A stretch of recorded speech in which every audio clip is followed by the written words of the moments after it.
치과 병 의원의 평균 존속 연수가 13년 11개월인 것으로 확인됐습니다. 2023년도 수가 협상이 타결됐습니다.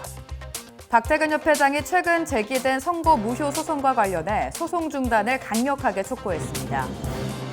간호법 제정안의 재의결 안건이 국회 본회의에서 최종 부결됐습니다. 건강사회운동본부와 국민의힘이 저출산 인식의 전환이라는 주제로 정책 토론회를 개최했습니다. 서울대 치과병원이 전임 병원장 이임식과 신임 병원장 취임식을 개최했습니다. 역대 최대 규모로 치러진 서울지부 시덱스 2023이 성황리에 막을 내렸습니다. 시청자 여러분 안녕하십니까? 치의신보TV 뉴스 시작하겠습니다.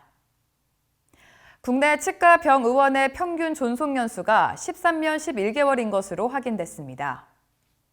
국세청은 지난 9일 국민 실생활과 밀접한 100개 업종에 대해 최근 5년간의 사업자 데이터를 분석한 통계 자료를 공개했습니다.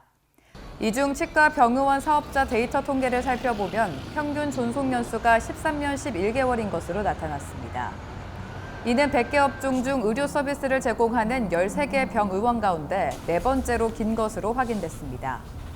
또한 지난 2022년 말을 기준으로 치과병원 의원 사업자 중 30세 미만은 15명이었으며 30세 이상은 2,188명, 40세 이상은 6,638명, 50세 이상은 6,620명, 60세 이상은 3,721명으로 집계됐습니다.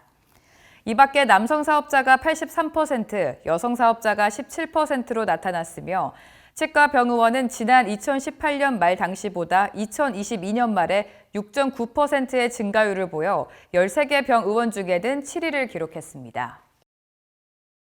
다음 소식입니다. 2023년도 수가 협상이 타결됐습니다.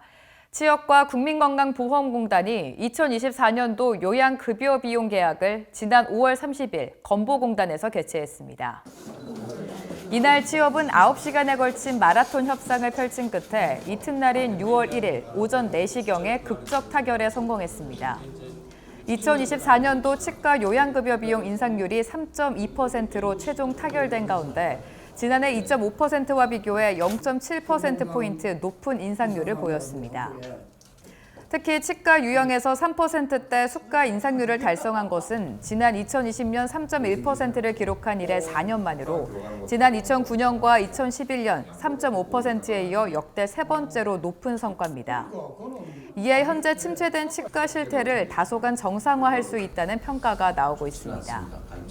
협상 직후 브리핑 석상에서 마경화 치업 수가 협상단장은 어려운 여건 속에서도 수가 협상을 마무리할 수 있게 돼 굉장히 다행스럽게 생각한다며 끝까지 신뢰와 배려 속에서 협상을 마친 건보공단 수가 협상단에 감사의 말씀을 전한다고 밝혔습니다. 지금 가입자와 공급자 사이의 간극이 있기 때문에 더욱더 컸던 한 해였습니다. 그렇지만 이번 수가 협상 과정 중에서 가입자, 공급자 간의 소통을 하기 위한 간담회는 공식적인 간담회로서 최초의 간담회로서 앞으로 이와 같은 소통의 시작은 앞으로 수가제도 개선을 포함한 건강보험제도 개선에 있어서 가입자와 공급자가 머리를 맞대고 논의할 수 있는 그런 기회가 마련되었다는 점에서 의미 있는 자리라고 생각합니다. 다음은 취업 소식입니다. 박태근 협회장이 최근 제기된 선거 무효와 관련된 소송에 대해 회원의 명령을 거부하는 행위로 규정하고 소송 중단을 강력하게 촉구했습니다. 박 협회장은 지난 5월 30일 취업 브리핑룸에서 긴급 기자회견을 열고 선거 무효 소송에 관한 입장을 밝혔습니다. 선거관리위원회가 새 후보의 이의신청까지 모두 심의한 결과 박태근 후보의 당선을 공식화하였습니다. 그럼에도 불구하고 선관위의 결정에 불복하여 선거에 대한 무효를 위해 법원으로 달려간 새 후보는 정관과 규정을 무시하는 처사이며 회원의 명령을 거부하는 행위라고 판단됩니다. 저는 회원들의 선택에 따라 회원을 위하여 회무를 할 뿐인데 선거 무효 소송과 형사 고발로 심리적 타격과 시간, 경제적 손실로 힘 빼기를 강요받고 있는 실정입니다.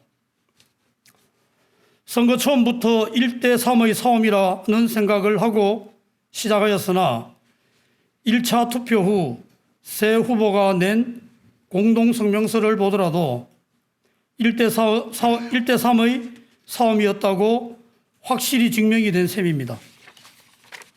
특히 박 협회장은 회원들을 위한 회무에 전념하고 싶다며 새 후보에게 소송 중단을 요구했고 새 후보 측이 제기한 소송과 최근 기자 간담회 내용에 대해서도 사실관계를 짚었습니다.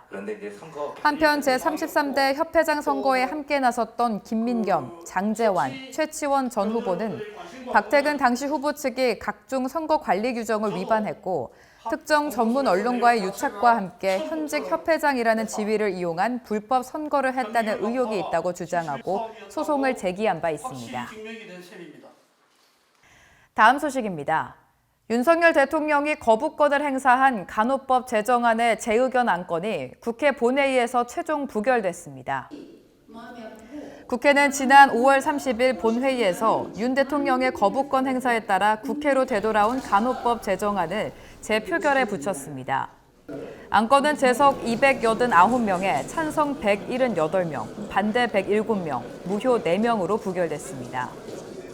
대통령이 거부권을 행사한 법안의 국회 재의결을 위해서는 재적 과반수 출석과 출석의원 3분의 2 이상의 찬성이 필요합니다. 여야가 한 걸음씩 양보해서 간호법안에 대한 조정안을 마련할 것을 여러 차례 당부드렸음에도 불구하고 그동안 정치적 대립으로 법률안이 제의 끝에 부결되는 상황이 반복되고 있어서 매우 유감입니다. 국민 여러분께도 송구하다는 말씀을 드립니다. 다음은 국회 정책토론회 소식입니다. 건강사회운동본부가 주관하고 김영선, 이종성 국민의힘 의원이 주최한 정책토론회가 저출산에 대한 인식의 전환, MZ세대 관점으로 본 진단과 해법이라는 주제로 열렸습니다. 중요한 것 같고요. 지난 5월 25일 국회의원회관에서 열린 이번 정책토론회는 저출산 문제의 당사자이면서 정책 수혜 고객인 MZ세대가 직접 패널로 참석해 기존 정책에 대한 인식의 전환을 요구했습니다.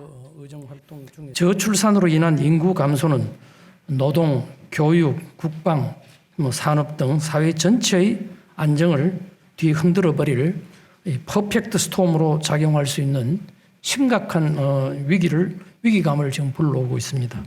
발제 순서에서 장인수 한국보건사회연구원 인구모니터링 평가센터 부연구위원이 MZ세대의 가치관 특성 고찰에 따른 향후 저출산 대응 정책 방향을 주제로 발표했습니다. 다음은 치과계 유관단체 소식입니다. 이용무 신임 서울대 치과병원장이 국민에게 사랑받는 국가중앙치과병원으로 거듭나겠다고 밝혔습니다. 서울대 치과병원이 전임 병원장 이임식과 신임 병원장 취임식을 지난 5월 24일 병원 대강당에서 개최했습니다. 이용무 병원장은 지난 4월 21일 제7대 서울대 치과병원장으로 임명됐으며 성공적인 인프라 구축을 통해서 대한민국 치의료 발전을 이끌어옴으로써 세계 최고 수준의 대한민국 국가중앙치과병원으로 자리매김하였습니다. 역대 원장님들과 모든 교직원 여러분들께 다시 한번 감사드립니다.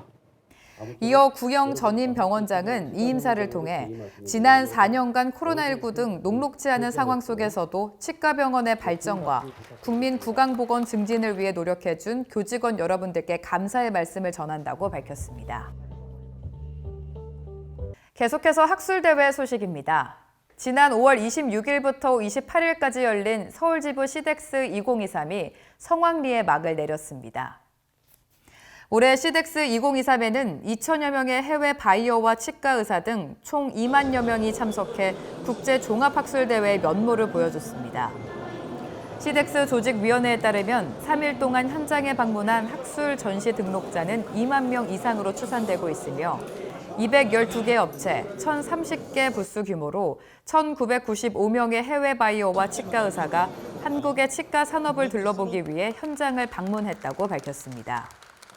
특히 올해는 개최 20회를 맞이하여 대한민국 대표 치과 전시회라는 명성을 이어가고 있습니다. 시덱스는 우리 모두의 자산이라는 점을 잊지 않고 앞으로도 그 역할과 소명을 다할 것입니다. 특히 대한민국 치약 및 치과 산업의 발전상을 국제 무대에 소개하는 데 최선을 다하겠습니다. 다음은 업체 동향 소식입니다. 역대 최대 규모로 참관객이 몰린 시덱스 2023에 참가한 국내 치과업계가 만족할 만한 성과를 올린 것으로 취재 결과 나타났습니다. 특히 전시 기간 동안 방한한 외국인을 비롯한 참관객이 대거 몰려 활기를 띠고 참가 업체들도 사전에 준비한 이벤트를 진행했습니다. 직접 참가 업체들의 소감을 들어보도록 하겠습니다.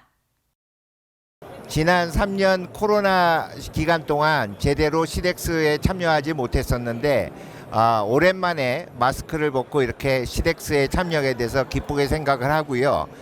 아무래도 코로나가 완전히 풀리고 나서 이렇게 함께 참여할 수 있는 부스를 저희가 올해 기획을 해서 진행을 하다 보니 더 많이 고객과 소통도 많이 할 수 있고 저희 제품을 함께 알릴 수 있어서 좋은 기회가 된 것 같습니다. 다음은 2주의 학술 동향 소식입니다.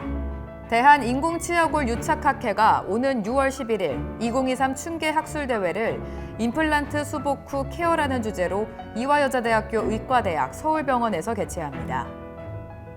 메가젠 임플란트가 오는 6월 13일 식리 기피 대상 중증 임플란트 해법이라는 주제로 메가젠 강남 사옥에서 세미나를 엽니다. 대한구순 9개월 학회가 오는 6월 16일부터 18일까지 크래프트 서울 2023 세미나를 서울대학교 치과병원에서 개최합니다. 시스루테크가 오는 6월 17일 시스루 투명 교정 세미나를 온라인으로 개최합니다. 보다 자세한 소식은 치의신보 지면 그리고 치의신보 학술 행사 일정표를 참고해 주시기 바랍니다. 더 많은 치과계 영상 정보를 원하신다면 화면 왼쪽을 클릭해 구독해 주시기 바랍니다. 지금까지 치의신보 TV 뉴스였습니다. 시청해 주신 여러분 고맙습니다.